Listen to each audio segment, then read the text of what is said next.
इस इदारे की कारकर्दगी से हम सब लोग बखूबी वाकिफ़ भी हैं। इल्म अदब के फ़रोग़ में इनका एक बहुत बड़ा रोल है। और आज के इस प्रोग्राम की मुनासिबत से अगर हम बात करें तो ये ख़ास मुशायरा जिसे कश्मीर में उर्दू लिखने वाली नई नस्ल के नाम मंसूब किया गया है, ये मुशायरा मुनक़िद करके, इस मुशायरे का एहतमाम करके जम्मू कश्मीर कल्चरल एकेडमी ने न सिर्फ फ़न परवरी और अदब नवाजी का सबूत दिया, बल्कि उस कमिटमेंट को भी दर्शाया कि ये इदारा और ख़ुसूसन शोबे उर्दू नई नस्ल के तई कितना संजीदा है और कितना डेडिकेटेड है। और हम जिन लोगों को इस प्रोग्राम में मदऊ किया गया है, हम पे लाजिम है कि हमें इस बात का एतराफ़ होना चाहिए। नए लिखने वालों को स्टेज फराहम करना, उन्हें मुतारिफ कराना, ये एक बहुत बड़ा काम है। और इस बात के लिए हम सब, अगर आप मुझे इस वक्त, चूँकि मैं डाइस पे हूँ, मुझे ये निज़ामत के फ़राइज़ सौंपे गए हैं, तो अगर आप मुझे अपना नुमाइंदा मानते हैं तो मैं आपकी नुमाइंदगी करते हुए अपनी तरफ से आप सब हज़रात, ख़वातीन व हज़रात की तरफ से जम्मू कश्मीर कल्चरल एकेडमी के सरबराह जनाब मुनीरुल इस्लाम साहब का और जो शोबे उर्दू है, शोबे उर्दू के अरबाब व इख्तियार व इक़्तिदार जनाब सलीम सालिक, जनाब इकबाल अफरोज़, जनाब सलीम सागर, उन सभी हज़रात का तहे दिल से शुक्रिया अदा करता हूँ। और हम ये भी उम्मीद रखेंगे कि ये सिलसिला मुनक़ता नहीं होने पाएगा, इंशाअल्लाह ये जारी व सारी रहेगा। और हम पे भी ये ज़रूरी है कि हम ऐसे प्रोग्रामों को कामयाब बनाने के लिए जितना भी हमसे हो सके, जो भी हमारी सलाहियतें हैं, उन सलाहियतों को पेश रखते हुए इन प्रोग्रामों को कामयाब बनाएं। दो, मुझे ये भी कहना है कि जहाँ तक आज के इस मुशायरे का ताल्लुक़ है, पिछले कई दिनों से आपने भी देखा होगा कि जो तशहीर सोशल मीडिया पे इस प्रोग्राम की हुई, इस इवेंट की हुई, वो भी अपने आप में एक बहुत ही मिसाली इक़दाम था। मुशायरा होने से पहले ही लोगों की तवज्जो इस जानिब मबजूल कराने का जो ये अज़्म उन्होंने किया था और जिसमें जनाब सलीम सालिक ने बहुत ही अच्छा रोल निभाया, हम इस बात के लिए भी उनके बहुत ही आभारी हैं। तो अब ज़्यादा वक्त तमहीद के साथ न बिताते हुए मैं सीधे अब मुद्दे पर आता हूँ। जहाँ तक आज का ये मुशायरा है, इस मुशायरे में 24 शोराए किराम को बुक किया गया है, जिनका पूरा लिस्ट भी आपके सामने है और उनकी तस्वीर भी आप देख रहे हैं। मैं हस्ब मामूल एक बार आपके गोश गुजार वो नाम करूं जो आज के इस मुशायरे को रौनक बख्श रहे हैं और अपने कलाम से हमारी समाअतों को नवाजने जा रहे हैं। आप हैं जनाब परवेज़ गुलशन साहब, मोहतरमा अज़रा हक्काक साहिबा, मिस्टर खालिद अबरार, जनाब अकील फ़ारूक साहब, जनाब उमर फयाज साहब, मोहतरमा शबीना आरा पठान साहिबा, जनाब यूनिस डार साहब, जनाब राशिफ आज़मी साहब, जनाब बिलाल कासिर साहब, जनाब आसिम असदी साहब, मोहतरमा मसरूफ़ा कादिर साहिबा, जनाब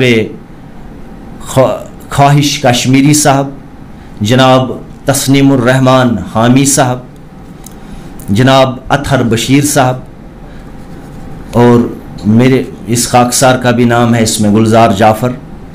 आप हैं जनाब गज़नफ़र अली शहबाज साहब, मोहतरमा निगहत साहिबा, जनाब मोहम्मद महमूद साहब, जनाब डॉक्टर तनवीर ताहिर साहब, जनाब सागर सरफराज साहब, जनाब डॉक्टर शकील शिफाई साहब, जनाब राशिद मकबूल साहब, जनाब कतील मेहदी साहब। तो मुशायरा बाज़ाबिता तौर शुरू करने से पहले एक मामूल होता है, एक तकाज़ा होता है कि इस मुशायरे की सदारत भी हो जाए। ऐवान सदारत तश्कील दी जाती है क्योंकि यह हम नई लिखने वालों के लिए बहुत ही खुशी की बात है, मसरत की बात है कि हमारे जो बड़े हैं, हर लिहाज से जो बड़े हैं, वो भी फ़र्त शौक़ से हमारी हौसला अफजाई के लिए और हमारी इज़्ज़त अफजाई के लिए यहाँ तशरीफ़ लाए हैं। हम तहे दिल से उनका खैर मकदम भी करते हैं, सभी उन हज़रात व ख़वातीन का। तो आज की इस मुशायरे की सदारत फरमाएंगे बहुत ही मशहूर व मारूफ शायर जो इस वक्त पूरी कश्मीर की पूरी अदबी फ़ज़ा पर छाए हुए हैं और जिनका अपना एक ख़ास मकाम भी है, एक नाम भी है, मोहतरम हसन अंज़र साहब जो साबिका सुपरिंटेंडेंट ऑफ पुलिस भी रहे हैं। मेरी दरख्वास्त है जनाब हसन अंज़र साहब से कि वो तशरीफ़ लाएं और आज के इस मुशायरे की सदारत कबूल फरमाएं।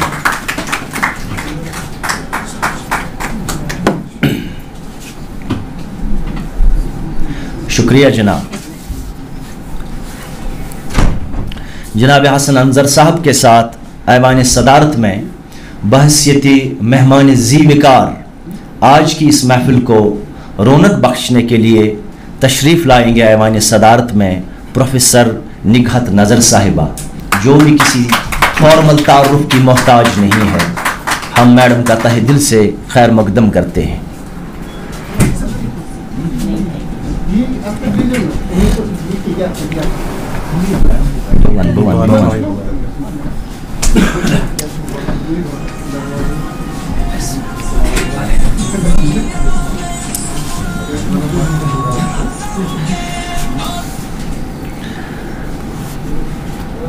जम्मू कश्मीर कल्चरल एकेडमी की नुमाइंदगी करते हुए मैं स्टेज पर मधु करना चाहूँगा ताकि वो भी ऐवान सदारत में जलवा अफरोज़ रहें। हमारे बहुत ही चहीते, बहुत ही बड़े आलिम और इल्म नवाज एडिटर शिराज़ा अंग्रेज़ी जनाब डॉक्टर आबिद अहमद साहब। डॉक्टर आबिद अहमद साहब आप भी तशरीफ़ लाए और इनके साथ ही मैं दरख्वास्त करूँगा हमारे बहुत ही मोहतरम जनाब सलीम सालिक साहब से, जो इस वक्त शोबे उर्दू की नुमाइंदगी करेंगे, जो मुदीर शिराज़ा उर्दू हैं, बहुत ही फ़ाल कलमकार, बल्कि इनका नाम कम अज़ कम इस वक्त कश्मीर की अदबी फ़ज़ा के लिए कोई गैर मानूस नाम नहीं है। बहुत ही कम वक्त में बहुत बुलंद परवाज़ भरने वाले हमारे जवां साल कलमकार जनाब सलीम सालिक, आप भी तशरीफ़ लाएँ और ऐवान सदारत में जलवा अफरोज़ रहें। शुक्रिया। तो इस तरह से ऐवान सदारत तश्कील दी गई। तो दरियासना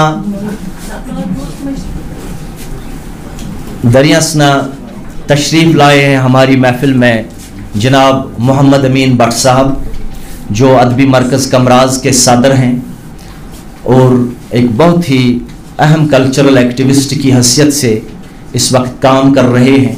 कल भी आपने देखा होगा कि मादरी ज़ुबान के आलमी दिन पर जो इनकी सरगर्मियाँ रहीं वो पूरी तरह छाई रही दिन भर और उनकी काफ़ी सराहना भी की गई। हम भट्ट साहब को इस मंच के हवाले से मुबारकबाद पेश करते हैं और इनका खैर मकदम भी करते हैं इस महफिल में।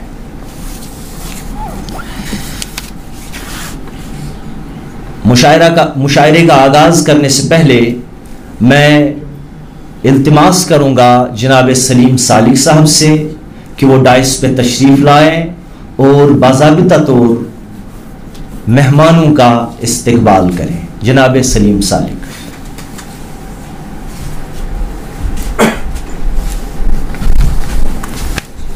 शुक्रिया गुलजार जाफर साहब। तुम आ गए तो चमकने लगी हैं दीवारें, तुम आ गए तो चमकने लगी हैं दीवारें, अभी अभी तो यहाँ पर पड़ा अंधेरा था, Jammu and Kashmir academy of art culture and language की तरफ से आप सब मुअज़्ज़ज़ मुक़्तदिर और नई नस्ल के नुमाइंदा शुअरा और आइवान सदारत में तशरीफ़ फरमा ज़ी इज़्ज़त साहिबान का इस्तकबाल। इससे पहले कि मैं बाकायदा आप सब का इस्तकबाल करूं, यहाँ पर ये इतला देना ज़रूरी समझता हूँ कि आज ETV भारत जो एक बड़ा नेटवर्क समझा जाता है, उनकी तरफ से आज का ये मुशायरा लाइव देखा जा रहा है उनकी फेसबुक पेज पर, और हम उम्मीद करेंगे कि आपकी जो तख्लीक़ात है वो पूरी दुनिया में सुनी जाएंगी और आपको बाज़ाब्ता तौर पर कौमी सतह या इंटरनेशनल सतह पर फीडबैक भी मिलेगा। साथ ही हमारे एक अज़ीज़ दोस्त इरफान नबी साहब भी बाकायदा इसकी रिकॉर्डिंग कर रहे हैं और इंशाअल्लाह उनका एक अच्छा खासा नेटवर्क है, उस पर भी इंशाअल्लाह आने वाले हफ्ते में बाकायदा आप इस मुशायरे को देख सकेंगे। आप सब मुअज़्ज़ज़ मेहमानों का इस्तकबाल। आप सब जानते हैं कि आज का ये मुशायरा कल्चरल एकेडमी की तरफ से नई नस्ल के नाम एक पहल है, और हम समझते हैं कि कल्चरल एकेडमी एक ऐसा इदारा है जिसकी मैंडेट में ये शामिल है कि रियासत जम्मू कश्मीर या जम्मू कश्मीर UT के अंदर जो भी नई नस्ल के हवाले से जो हमारा टैलेंट है, खा वो अदब में हो, मौसीकी में हो, फ़नून लतीफ़ा में हो, किसी भी शोबे से वाबस्ता रखता हो, उस टैलेंट को आगे लाने के लिए कल्चरल एकेडमी का एक कलीदी रोल रहता है। और इस सिलसिले की कड़ी के तौर पर आज बाकायदा नई नस्ल के नाम एक मुशायरे का इनेकाद किया गया है। कल ही एकेडमी की तरफ से टाइगर हॉल के तारीखी हाल में यौम मादरी ज़बान के हवाले से जो दिन मनाया गया, उसमें भी एकेडमी की ये पहल रही, कोशिश रही कि मादरी ज़बान के हवाले से जो कश्मीरी ज़बान के हवाले से ज़्यादा था, उसमें जो तहज़ीबी, सकाफ़ती और इल्मी सरगर्मी हुई, उस तकरीब में भी नौजवानों को ही ज़्यादा मौका दिया गया। यहाँ पर मैं एक बात का इयादा करना चाहूँगा कि जब भी हम नौजवान लफ्ज़ इस्तेमाल करते हैं तो शायद हमारे जहन में यही खाका उभरता है कि अदब के हवाले से नौजवान वही है जो शायद 20-15 साल का बच्चा होता है। आपको पता है कि जब भी अदब की बात होती है तो उसमें ज़्यादातर इस्तिलाही माने ही लिए जाते हैं। हमने इस मुशायरे को जब मनवन किया तो हमने नई नस्ल के नाम किया। अब क्योंकि अदब में मुकाम हासिल करने के लिए उम्रें बीत जाती है, बाज़ लोगों ने शिकायत दर्ज की कि नहीं जी, हमारे कुछ दोस्तों ने 20-25 साल से लिख रहे हैं, वो नौजवान है, आपने उनको नई नस्ल में क्यों ताबीर कर दिया, आपने उनको नई नस्ल में क्यों शामिल कर दिया।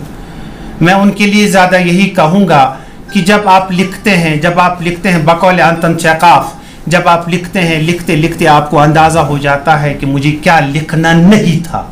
जब आप उस मुकाम तक पहुँचते हैं तो उससे आपकी तख्लीकी सफ़र का आगाज़ होता है। हमारे यहाँ ये चलता है कि आपने अभी मैट्रिक का एग्ज़ाम नहीं दिया, क्योंकि ये जो तख्लीकी सलाहियतें होती हैं, ये वदियत होती हैं बचपन से ही। आप सब ने ये महसूस किया होगा, जब भी किसी के अंदर अल्लाह ताला ने तख्लीकी सलाहियतें दी होती हैं, वो बचपन से ही छोटी मोटी लकीरें देता है, वो बचपन से ही छोटे छोटे जुमले लिखता है। क्या उन छोटे छोटे जुमलों से ही हम उनकी तख्लीकी ज़िंदगी का सफ़र का मुतयन कर सकते हैं? मेरे ख्याल से ये सही नहीं है। दूसरी बात, मैं यहाँ पे मुझे असल में एक तमहीद के तौर पर एक वाक़या कहना चाहूँगा कि हम लोगों की जिम्मेदारी क्या है। असल में हम सब यहाँ पे जिम्मेदार बैठे हैं, मोतबर बैठे हैं। जो हमने मेहमान बुलाए वो भी मोतबर, जो सुनने वाले वो भी मोतबर। मैं आपको एक वाक़या सुनाना चाहता हूँ। वो ये कि एक बादशाह था, बादशाह बीमार हो गया और बादशाह ने ऐलान करवाया कि मेरी सेहत के लिए किसी ऐसे तबीब को लाया जाए जो मेरे इलाज और मुआलजा के लिए दवा तैयार करे। पूरी मनादी फैलाई गई, दूर दूर से हकीम बुलाए गए, बादशाह का इफाका नहीं हुआ, बादशाह ठीक नहीं हुआ। अचानक एक दाना बीना वजीर ने कहा बादशाह सलामत हमारे गांव में एक पीर फकीर, एक छोटा सा हकीम है, आप उनसे भी इलाज करवा लीजिए, हो सकता है कि आपकी बीमारी का इलाज मिल जाए।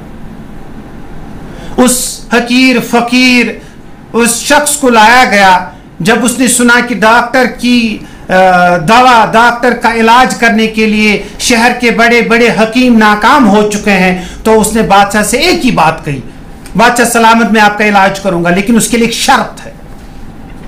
वो शर्त आप लोग भी सुन लें। वो शर्त क्या है? बादशाह ने हकीम से कहा, आप बताएं वो शर्त क्या है। हकीम ने कहा, आपका इलाज करने से पहले मैं एक तजुर्बा करना चाहता हूं। आप एक मनादी कर दीजिए, आप एक ऐलान कर दीजिए, आप एक पोस्टर जारी कर दीजिए कि हर शख्स जो भी मेरे हुदूद अरबा में आता है, जो भी मेरे कलमरों में आता है, हर शख्स अपने घर से आधा लीटर दूध लेकर आए। मैं रिपीट कर रहा हूं, हर शख्स अपने घर से आधा लीटर दूध लेकर आ जाए। और एक किस्म का एक ईदगाह टाइप एक मैदान रखा गया, उसमें एक किस्म का एक कुआं बनाया गया, खोदा गया और ऐलान किया गया कि हर शख्स बादशाह की सेहत याबी के लिए आधा लीटर दूध उस कुएं में डालेगा, और उस कुएं में जब दूध मुकम्मल हो जाए, उस दूध से एक दवाई बनाई जाएगी, उससे बादशाह शफायाब हो। ऐलान किया गया, हर तरफ मनादी फैलाई गई कि बादशाह की सेहत के लिए आधा लीटर दूध हर एक शख्स को घर से लाना है। शाम का टाइम था, क्योंकि इसके लिए रात को मखसूस रखा गया, कोई किसी को न देखे, अंधेरे का फायदा उठाकर सबको राजदारी से ये काम करना होगा। इसकी अवलीन शर्त थी। कहते हैं, लिखने वाले लिखते हैं कि जब एक शख्स अपनी बीवी से कहने लगा, आज डॉक्टर ने, आज हकीम ने, आज तबीब ने हमारे बादशाह सलामत की सेहत के लिए एक तजवीज़ रखी है, तुम मुझे आधा लीटर ये दूध दे दो, मैं उस कुएं में डालता हूं। तो बीवी ने कहा, ए मेरे मियाँ तुम कितने बेवकूफ़ हो, हम यहाँ 1000 चूल्हे हैं, 1000 लीटर दूध जमा होगा, तुम पानी का आधा लीटर ले लो, उससे क्या होगा? किसको पता चलेगा इसमें दूध था या पानी था? आपको पानी का आधा लीटर उसमें डालना और चला जाना है, किसी को पता ही नहीं चलेगा।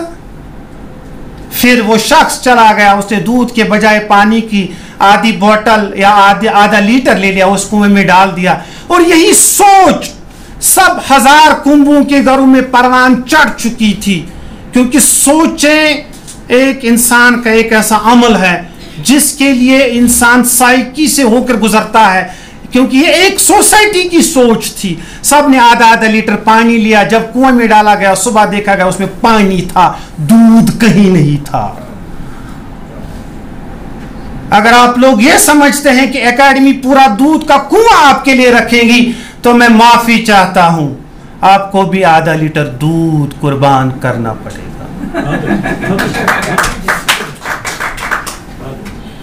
दूसरी बात जो मुझे ज़िम्मनन कहनी थी, बाज़ लोगों ने शिकायत दर्ज की, नहीं जी हमारा बड़ा लिस्ट है, आपने खाली 24 बच्चों को लिया, 24 नौजवानों को लिया। लेकिन मैं आप सबसे मुल्तमिस हूं, वो ये है कि मेरा ज़ाती तजुर्बा है कि हम ऑल इंडिया उर्दू मुशायरा कर रहे थे जम्मू में, एक शख्स नौजवान था, वो गज़ल पढ़ रहा था। मेरा वो छोटा भाई भी यहाँ पे बैठा है, मैं भी बैठा था क्योंकि मेरा सरकारी काम था, मैं बैठा था। अभी वो कलाम पढ़ ही रहा था, उस शख्स ने गूगल पर सर्च दी, तो वो मुझे कह रहा, सालिक साहब जो ये कलाम पढ़ रहा है ये पाकिस्तान के किसी शायर का है। क्या करेंगे आप? आपको किस तरह से लोगों से लड़ना है? एक तरफ आपको सोशल मीडिया ने जो हाइप दी है, आप विदाउट सेंसरशिप आगे आ रहे हैं। मुझे माफ कीजिएगा, जब हम सोशल मीडिया पर देखते हैं, अगर काश वहां रिजेक्ट का भी एक बटन होता, मैं देखता कि कौन माइकल उसको रिजेक्ट भी करता, लेकिन बदकिस्मती उन्हें लाइक ही खाली रखा है।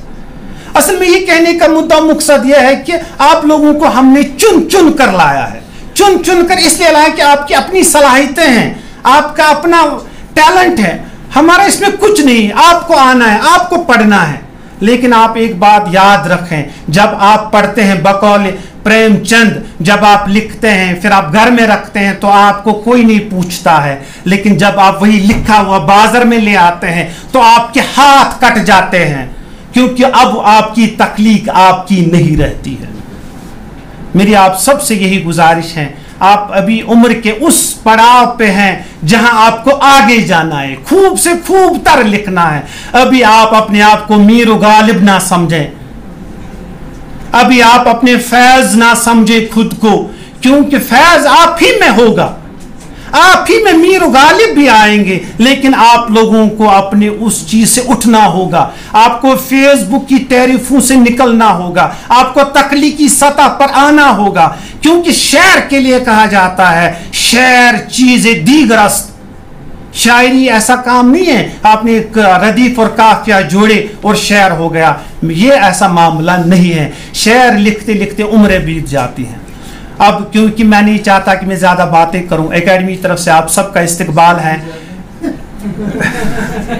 आप सबका इस्तकबाल है। आज के जो हमारे सीनियर राइटर्स हैं, मुश्ताक मेहदी साहब तशरीफ लाए हैं, आपका इस्तकबाल है, आपको सुनने के लिए यूसुफ शाहीन साहब लाए हैं, आदमी मरकज कमराज के सदर मोहम्मद अमीन भट्ट साहब आए हैं। अब देखिए ये एक आइकन्स होते हैं, अमीन साहब का आना इस बात का इंदिया है कि पूरी कौम आपको सुनना चाहती है। हम शुक्रगुजार हैं, मैं इस्तकबाल करता हूं आज के सदर जनाब हसन अंजर साहब का। जब मैंने उनसे बात की तो इन्होंने, मुझे लगा कि पहली बार उन्होंने कहा यार आज मैं नए लोगों को सुनना चाहता हूं। हम सर आपका इस्तकबाल करते हैं। इस्तकबाल हैं आज की मेहमानी खास डॉक्टर निगत नजर साहिबा। बड़े टाइट शेड्यूल होते हैं इनके, लेकिन जब मैंने इनसे गुजारिश की, दरख्वास्त की, मैम आप सुनिए इनको, आपको अच्छा लगेगा, आपको ये लगेगा कि मेरे बाद आने वाले लोग कितने अच्छे हैं, क्योंकि ये तासुर जाना चाहिए। हम इनका भी इस्तकबाल करते हैं। हम इस्तकबाल करते हैं एकेडमी के डायनामिक एडिटर जनाब आबिद साहब का। आबिद साहब अंग्रेजी दुनिया के शनावर है, लेकिन जब भी इनसे बात होती है उर्दू ज़बान और अदब के हवाले से तो एहसास होता है काश उर्दू वाले भी इस तरह का मुताला मुशाहिदा रखते तो शायद बात बनती। हम इनका भी शुक्रिया अदा करते हैं और इस्तकबाल करते हैं। हम शुक्रगुजार हैं, मैं अपने शुक्रगुजार हूँ, अपने उस्ताद रहे हैं गुलजार जाफर साहब।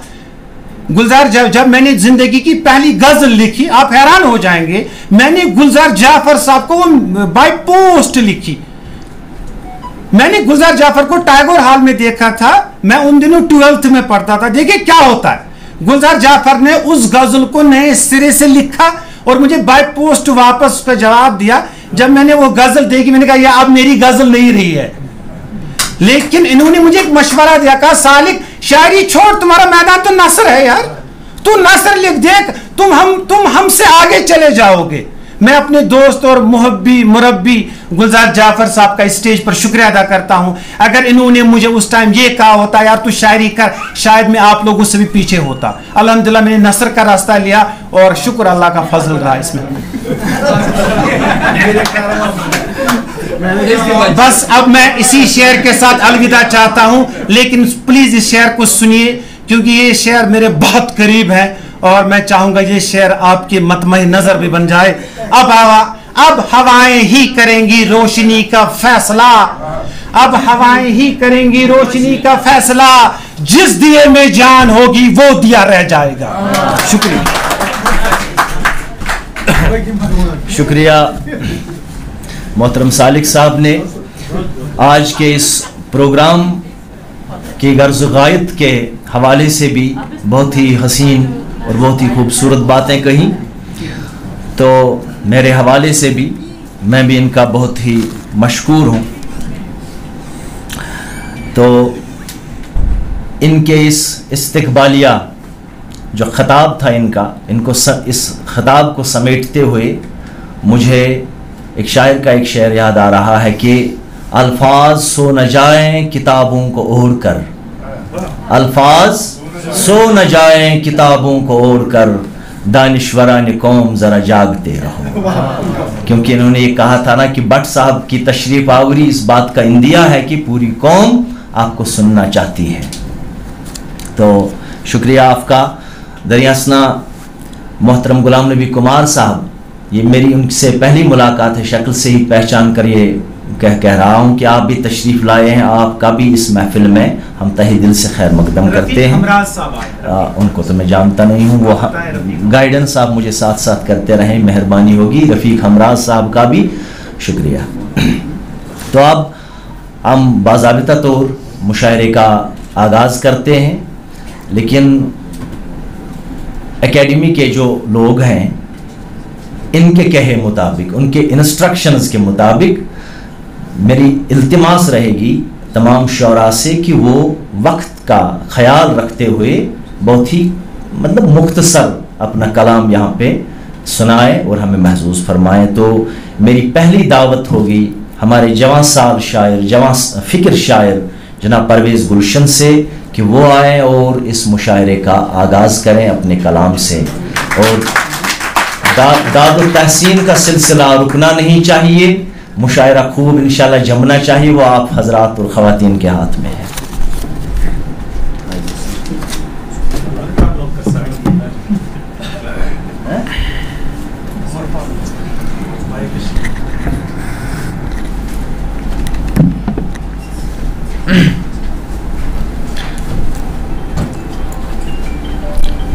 सुने कि सांप फन फैलाए बैठा है खजानों से उधर। सांप फन फैलाए बैठा है खजानों से उधर, जहर होता है मियाँ मीठी जुबानों से उधर। सांप फन फैलाए बैठा है खजानों से उधर, जहर होता है मियाँ मीठी जुबानों से उधर।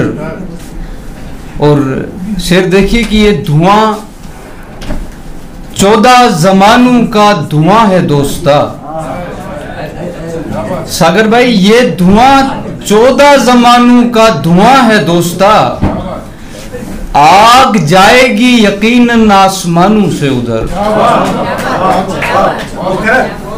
बुस्कर, ये धुआं 14 जमानों का धुआं है दोस्ता, आग जाएगी यकीनन आसमानों से उधर।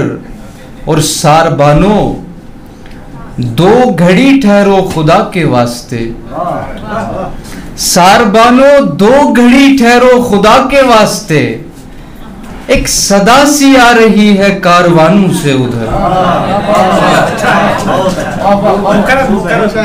सारबानो 2 घड़ी ठहरो खुदा के वास्ते, एक सदा सी आ रही है कारवानों से उधर। और पूछ मत उससे मोहब्बत की हकीकत क्या हुई, पूछ मत उससे मोहब्बत की हकीकत क्या हुई, छोड़ आएगा तुझे भी दास्तानों से उधर। पूछ मत उससे मोहब्बत की हकीकत क्या हुई, छोड़ आएगा तुझे भी दास्तानों से उधर। और आईना, अमीन सर, आईना खाने में आकर इतना भी हैरान न हो, आईना खाने में आकर इतना भी हैरान न हो, असल हैरत है मियाँ आईना खानों से उधर।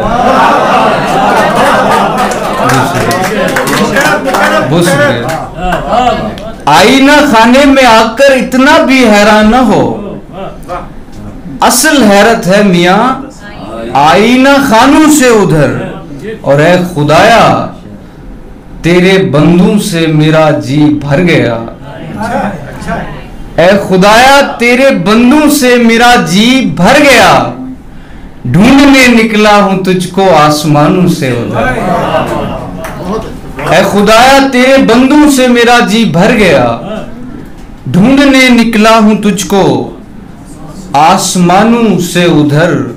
सागर भाई, शेर आपकी नजर है और कह रहा हूं कि आग ही ने पहले जबड़ों में लिया है और फिर, आग ही ने पहले जबड़ों में लिया है और फिर फेंक आई है मुझे सारे गुमानों से उधर।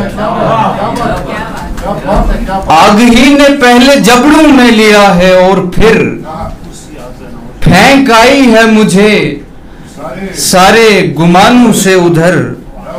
ऐ मेरे अच्छे मुअज्जिन, क्या तुझे मालूम है ऐ मेरे अच्छे मुअज्जिन क्या तुझे मालूम है, बैन भी होता रहा तेरी अजानों से उधर। ऐ मेरे अच्छे मुअज्जिन क्या तुझे मालूम है, बैन भी होता रहा तेरी अजानों से उधर।